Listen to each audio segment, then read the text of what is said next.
Welcome to Sweet Life Beat Life. We hope this video helps. In this video, I will explain how to cook boba pearls. Cooking boba at home is surprisingly simple and incredibly rewarding, allowing you to enjoy fresh, chewy pearls anytime.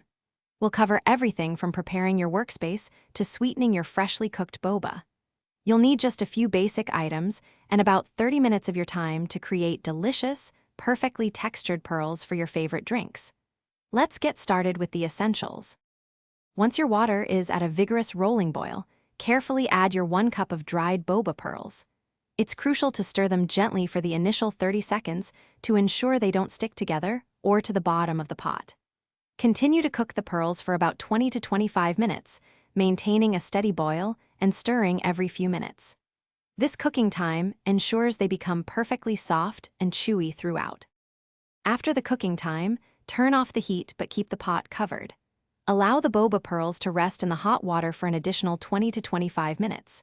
This resting period is vital for achieving that ideal chewy texture. Next, drain the pearls using a fine mesh strainer. Rinse them thoroughly under cold running water for about 1 minute. This step removes any excess starch, ensuring your pearls remain separate and perfectly bouncy. To sweeten your freshly cooked boba, prepare a simple syrup by mixing equal parts sugar and hot water until dissolved. Submerge your rinsed boba pearls in the syrup for at least 15 minutes. This infuses them with delicious sweetness. Serve these delightful, chewy pearls immediately in your favorite bubble tea, milk tea, or even as a dessert topping.